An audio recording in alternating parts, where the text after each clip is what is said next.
You guys know, or if you don't know, I love the boxwood. I love all boxwoods, and what I plant here in my Zone 5 Iowa garden are mostly two types: Green Mountain, Green Velvet. The biggest difference between them, and really the only difference, is Green Mountain, like the ones I have that are more established here, grow more upright, pinnacle shaped.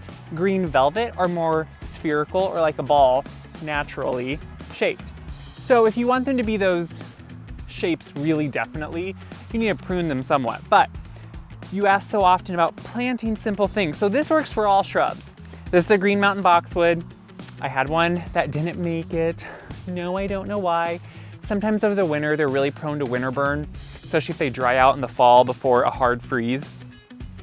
So I wanted to get one. I got a little bit more established one so it would look a little bit better.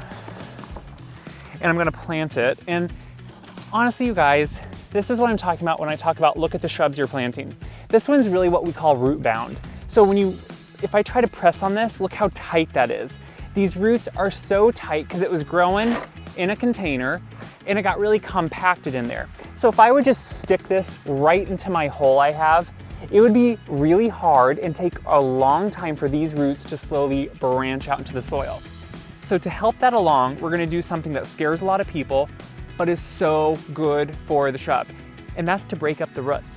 These are all capillaries anyway, just think of like your veins. So to break them up, I'm taking a really sharp knife. You can do it with a knife, you can do it with a spade. Obviously be careful doing it. And I'm gonna make 6 or 7 cuts all the way around this shrub. And I'm gonna go a few inches deep into it. So what that's doing is breaking up all these really tight capillary roots. And it's gonna allow them to start branching out into the soil better. And I know a lot of you are like, no, that's gonna make it die. It really, honestly, like, there's no way to tell you other than from all the experience I've had of planting these that any shrub that is this tight is gonna have a hard time going unless you give it a good start like this. So to take it a step further, I'm gonna even take off some of those roots. They are doing no good for the plant. They're actually doing almost the opposite. They're doing some bad for it. So when you take them off, it's just gonna help promote some new fresh growth, which is really what you need. You want these roots to branch out into your soil because new roots are what's gonna actually help soak water up and get it going into your native soil. I'm really lucky in Iowa. As you can tell, I have rich, loamy, black topsoil.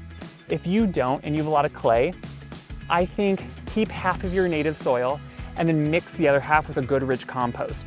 If you replace it and try to do all compost, then that makes too good a soil for this plant and it won't want to branch out into your native soil. So if you're gonna have to mix it, go half-half. Once I have those roots broken up, I'm gonna set it in the hole. If you notice here, it's slightly higher than my hole. That's important. Just like a tree, you do not want to plant a shrub deeper than your ground. That's gonna slowly suffocate your shrub.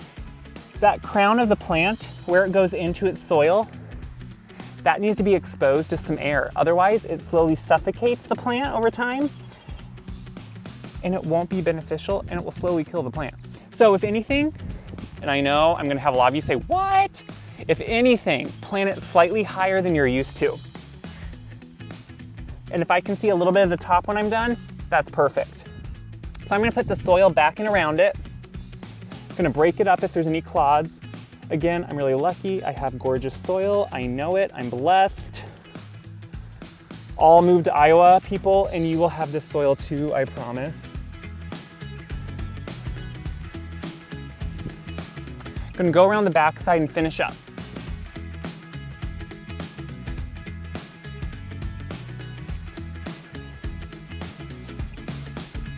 Now that I have all the soil put back around, I'm gonna very lightly just push around it to make sure all those air pockets are out. Just like every other plant, air pockets are not good. Air pockets are a place where roots can dry out. So you wanna slowly tamp the soil around it and now just water it. So I think the next question always is, how much water do I give it? Well, that's really hard.